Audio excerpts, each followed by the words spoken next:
Olá pessoal, bom dia, boa tarde, boa noite, boa madrugada. Eu me chamo Paulo Ricardo, sou professor de Geografia.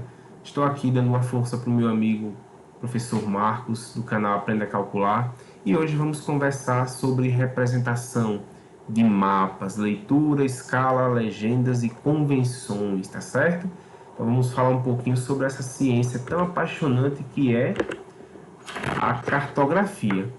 Cartografia é a ciência que se dedica a estudar os mapas, certo? É a técnica, a arte, a ciência que se dedica aos mapas. E ela é uma parte importante estudada pela geografia. Portanto, temos que ter um olhar especial para ela, porque não existe geografia, né, pessoal, sem mapas. O que é um mapa? Um mapa é uma representação que pode ser parcial ou total da superfície da Terra em um plano. E esse plano também pode ser de diferentes tipos, né? Eu coloquei até aqui a definição. Pode ser uma folha de papel, um tecido, um couro. É muito comum em museus você ter mapas digitais em telas, né? Então você tem hoje uma multiplicidade de formas de representar mapas. Leitura de mapas. Vejam só alguns elementos que são fundamentais. Tecnicamente, para ser um mapa aceitável, confiável, ele tem que ter todos esses elementos que a gente elencou aqui. O título, no caso, é o nome do mapa. O nome do mapa pode ser, por exemplo, Brasil, aspectos físicos, Brasil, economia, né? Mapa turístico, então ele tem que ter um nome de batismo, vamos dizer assim, certo? Isso é o título. A fonte é de onde esse mapa foi pescado, vamos dizer, foi extraído. O IBGE, por exemplo, ele tem um acervo enorme de mapas, onde vocês irão trabalhar em breve. Então, você vai ter aí a fonte, ou seja, a base intelectual de onde veio o mapa. A legenda é o que é uma legenda, por exemplo, no filme? É quando você tem um idioma estrangeiro e você vê escrito no seu idioma materno lá, que você seleciona o significado da fala. Da mesma forma é um mapa, quando ele tem cores, símbolos, representações diferenciadas que não dão para compreender, não são possíveis de compreender sem uma legenda, ou até são, mas é melhor você sempre representar isso numa legenda, eles estão lá presentes. Então a legenda ela decodifica símbolos, cores que são utilizados no mapa, beleza? Orientação a gente falou de Rosa dos Ventos nas últimas aulas. A orientação ela pode ser numa rosa dos ventos, em miniatura representada, né? Mas também pode ser apenas uma direção da rosa dos ventos. Tem mapa que só vem com o sul, tem mapa que só vem com o norte, e por aí vai variar. Mas ela tem que ter pelo menos essa direção, essa orientação, tá certo? Repito, pode ser a rosa dos ventos toda, e pode ser só um ponto cardeal ou um ponto colateral. Coordenadas geográficas. Aqui nesse mapa você vê que tem linhas imaginárias, né? É sempre importante que se tenha. Por quê? Porque você não vai conseguir localizar, sei lá, uma determinada porção do espaço sem que haja, por exemplo, a correspondência de um trópico da linha do Equador, né? E por aí vai. Então as coordenadas elas têm que estar presentes no mapa. E a escala, para finalizarmos, a escala ela é a relação que existe entre a distância real e a distância representada no mapa entre dois pontos, certo? Então a escala ela é uma unidade matemática que é uma coisa exata, né? Então você tem que usar uma fórmula que eu vou ensinar para vocês agora, que você vai precisar a escala de um mapa. A escala que é repito, essa relação entre a distância real e a distância gráfica. Então vamos para as questões. Essa foi uma questão que eu peguei de concursos de vestibulares que realmente cobra a questão de escala, né? A questão de escala é uma das coisas que mais vem quando se fala de cartografia nas provas, certo? Então vamos ter atenção com isso. Sabe-se que a distância real em linha reta de uma cidade A, localizada no estado de São Paulo, a uma cidade B, localizada no estado de Alagoas, é igual a 2.000 quilômetros. Um estudante, ao analisar um mapa, verificou com sua régua que a distância entre essas duas cidades, A e B, era de 8 centímetros. Isso no mapa, certo, gente? 2.000 quilômetros é, no caso, um terreno real, na vida real. 8 centímetros é no mapa, pelo amor de Deus, vamos ter isso em mente. Entendam a linguagem na questão. Os dados nos indicam que o mapa observado pelo estudante está na escala dele, pede a escala, tá certo? Como é que a gente vai fazer para descobrir a escala? Primeiro, pessoal, antes de eu passar a fórmula da escala para vocês em detalhes, lembrem-se, tudo em escala é em centímetros. Então, automaticamente, eu tenho que transformar o que está aqui em quilômetro para centímetro. E como é que eu transformo de quilômetro para centímetro? Vamos lá. Eu tenho que saber essa tabelinha aqui, ó. Vou até selecionar para vocês. Quilômetro, hectômetro, decâmetro, metro, decímetro, centímetro, milímetro.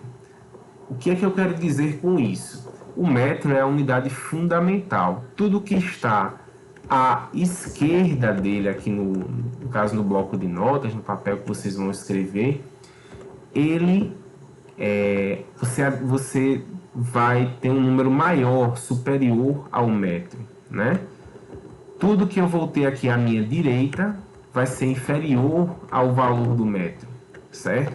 Então, se eu estou aqui em quilômetros, por exemplo, eu vou andar para a minha direita e eu vou aumentar casas decimais, porque eu vou precisar de mais centímetros para representar um quilômetro, certo? Então, ó, de quilômetro para centímetro são quantas casas decimais, pessoal? Quilômetro, hectômetro, 1, decâmetro, 2, metro, 3, decímetro, 4, centímetro, são 5 casas de centímetro, de quilômetro para centímetro. Então aqui eu não vou ter tanta dor de cabeça, porque eu só vou precisar acrescentar 5 zeros. Então eu não dei 5 casas, eu acrescento um zero para cada casa. Então fica 5 zeros aí nessa questão, para transformar em centímetros, tá certo? Portanto, tenho que estar atento a essa questão da escala no que diz respeito às unidades de medida, certo? Eu tenho que decorar isso aqui para a minha prova. Eu não posso ir para responder uma questão de escala sem saber transformar de quilômetro para centímetro, porque eu repito, tudo em escala é centímetro, não é metro, não é quilômetro, centímetro, porque a fórmula da escala é essa aqui, pessoal, ó. Escala é igual a Dzinho, eu chamo Dzinho, é a distância gráfica, o D minúsculo, é a distância entre dois pontos em linha reta no mapa, certo? E Dzão é a distância equivalente, né, desses centímetros, a distância equivalente no terreno real, na vida real, certo? Então, essa relação, escala é só isso, não é nada de complexo. Você só tem que entender essa questão matemática, certo? E por fim, eu vou aqui colocar 8 sobre, deixa eu ver quantos zeros, pessoal. 1, 2, 3, 4, 4 mais 3 mais 5, 8 zeros. São 8 zeros, 1 sobre, no caso, 8 sobre 200 milhões. Olha que número grande. E aí, fazendo a simplificação matemática, eu vou chegar ao resultado seguinte, ó. 1 para 25 milhões, né, na razão matemática. Então, eu vou ficar com a letra E de resposta, certo? Então, aqui está respondida a minha questão. A chave da questão da escala, repito, é você transformar tudo em centímetro e colocar na fórmula. Fez isso, só correr para o abraço. Tá certo? Vamos em frente. Os mapas podem mostrar algo mais do que apenas a posição do lugar, isto é, podem fazer mais do que responder à questão onde. Então, os mapas eles também têm convenções, que são padrões de cores e de símbolos que são utilizados, né, e de tamanhos também. Então, você tem que observar o que o mapa ele quer dizer com cada símbolo, certo? Considerando as figuras, que são 3 figuras aqui, como vocês estão observando, assinale verdadeiro ou falso, né, nas alternativas a seguir. A utilização dos símbolos na figura 1 permite visualizar o aspecto ordenado. Ordenado vem de quê?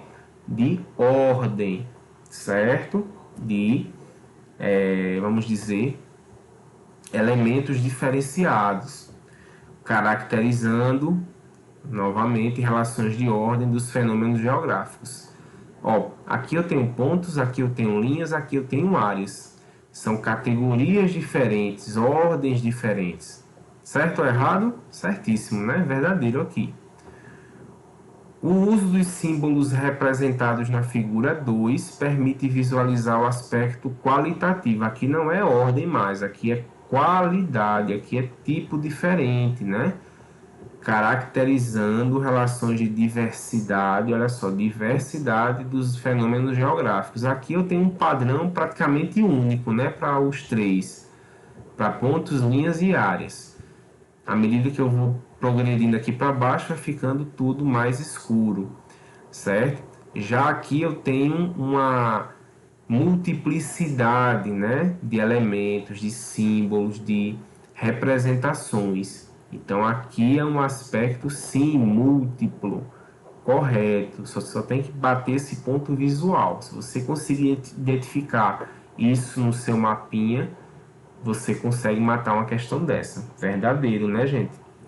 O emprego dos símbolos representados na figura 3 permite visualizar o aspecto quantitativo, quantidade, né? Caracterizando relações de proporcionalidade dos fenômenos geográficos, ou seja, você vê que aqui é diferente dos demais, né? Você vê que aqui você tem uma relação crescente, né? À medida que eu vou indo para baixo em pontos e em linhas, e à medida que eu estou também mais para baixo e mais centralizado aqui nas áreas, você tem um tamanho maior, ou seja, a proporção é diferente, tá certo? Então isso é o que diferencia dos outros dois. Tá correto essa afirmativa? Tá correta a afirmativa? Sim. Então aqui todas são corretas, resposta à letra A. E por último, né, para a gente encerrar esse momento, as escalas são relações entre as dimensões reais e as de representações gráficas registradas em mapas. Quanto às escalas numéricas 1 para 10.000 e 1 para 50.000, é correto afirmar. Veja, em escala eu não leio 1, 2 pontos, tá? Eu leio 1 para 10.000, 1 para 50.000.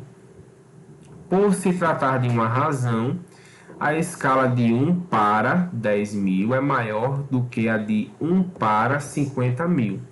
Correto ou errado? Veja, é a grande pegadinha de escala, certo? O número que se segue aos dois pontos, o número menor equivale a uma escala maior. Então, se ligue nisso. Escala grande são aquelas escalas que têm números menores, certo? Você pega uma escala, né? No caso, professor, 50.000 é maior do que 10.000 na prática. É? Sim, com certeza, mas aqui é o contrário. Aqui o número menor, ele representa uma escala maior, tá certo? Por quê? Porque essa escala, ela vai representar uma riqueza maior de detalhes, tá certo? Então ela foi menos reduzida em sua realidade. Portanto, pela maior riqueza de detalhes, você vai ter o 10.000 sendo maior do que o 1 para 50.000, beleza? Então aqui a primeira questão é verdadeira. 2. Em folhas de iguais dimensões, a escala de 1 para 10.000 possibilita representar uma superfície 5 vezes maior do que a de 1 para 50.000. Não, 5 vezes menor, né? Porque você vai ter uma riqueza de detalhes daquela escala, sendo que para ela ter essa riqueza de detalhes, ela vai ter que reduzir o espaço que ela está estudando, que ela está representando, tá certo? A escala maior, imagina o mapa mundo. O mapa mundo ele tem uma escala muito pequena. Ele tem uma escala que ela vai representar o planeta todo em uma folha de papel, vamos supor, ou em um globo, certo? Então, é uma escala muito pequena. Já, por exemplo, plantas de casas, de terreno, ela tem escala grande, porque a riqueza de detalhes dela vai ser também muito grande. E a realidade vai ser, menor. certo? 3. As distâncias equivalentes na realidade são, respectivamente, 10 e 50 vezes maiores do que as utilizadas. Não, né, pessoal? São menores, tá certo? Então, a 3 também é falsa. 4. A escala menor exige maior generalização, enquanto que a escala maior exige maior precisão na representação. Justamente, corretíssimo. Foi o que nós acabamos de explicar entre a diferença entre um mapa mundi e uma planta de uma casa, né? Então, se você tem mais riqueza de detalhes, você tem mais especificidades para tratar, certo? Então, se você generaliza, vamos colocar aqui um mapa mundi, você está colocando várias coisas, vários detalhes reduzidos a um pequeno mapa, a um pequeno plano, tá certo? Então, a 4 também é verdadeira. No caso aqui, só sobraram a 1 e a 4, tá certo, gente? Então, a alternativa correta, gabarito da questão, é a letra B de bola. Então é isso, gente. Espero que vocês tenham gostado. Quaisquer dúvidas, entrem em contato conosco, tá bom? Um grande abraço a todos e bons estudos.